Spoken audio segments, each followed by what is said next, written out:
نبی کریم علیہ السلام نماز پڑھا رہے تھے، ظہر کی نماز تھی یا عصر کی نماز تھی، صحیح مسلم میں موجود ہے۔ حضرت ابو ہریرہ فرماتے ہیں نماز پڑھاتے پڑھاتے نبی پاک نے قدم آگے کیا، نماز پڑھاتے پڑھاتے قدم آگے کیا اور یوں ہاتھ اٹھایا پھر واپس کر لیا۔ اب نماز پڑھ کے نا تو سلام پھیرا تو صحابہ عرض کرنے لگے یا رسول اللہ صلی اللہ علیہ وسلم وہ نماز میں پیر بھی آگے کیا تو ہاتھ بھی اٹھایا، تو وجہ کیا تھی؟ پہلا سوال تو یہ ہے کہ آپ لوگ نماز پڑھ رہے تھے یا حضور کو دیکھ رہے تھے؟ تو صحابہ تو پہلے ہی بتاتے ہیں کہ بھئی ہم تو پہلی صف میں نماز اس لیے پڑھتے تھے کہ نماز بھی ہوتی رہتی تھی اور چپ کے محبوب کی دید بھی ہوتی رہتی تھی۔ حضور سے پوچھا یا رسول اللہ وہ نماز پڑھتے پڑھتے قدم آگے بڑھایا آپ نے تو پھر پیچھے کر لیا، کیا تھا؟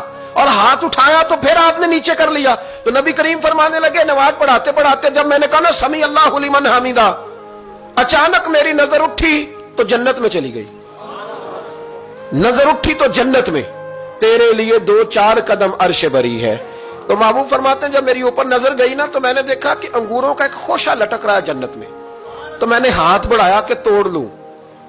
حضور کھڑے ہیں مسجد نبوی میں اور فرماتے ہیں کہ میں یہاں کھڑے ہو کے ہاتھ اونچا کروں تو میرا جنت تک پہنچ جاتا ہے۔ فرمایا میرا ارادہ ہوا کہ وہ خوشہ جنت کا توڑ لوں، اور ذرا میں نے پیر آگے بڑھایا ہی تھا تو میرے دل میں خیال آیا کہ جنت راز ہے تو راز ہی رہنی چاہیے، یہ راز کھول گیا تو مزہ نہیں آئے گا، تو میں نے پھر وہ ہاتھ واپس کر لیا۔ صحابہ کہتے ہیں جب نبی کریم نے یہ بیان کیا تو ہمارے چہرے نے تجسس سے کھیل اٹھے، تجسس سے ہم کوئی بات اور بھی سننا چاہتے تھے۔ تو محبوب فرمانے لگے اگر میں وہ خوشہ توڑ کے لے آتا اور تمہیں دے دیتا تم قیامت تک بھی کھاتے رہتے تو تم سے ختم نہیں ہونا تھا۔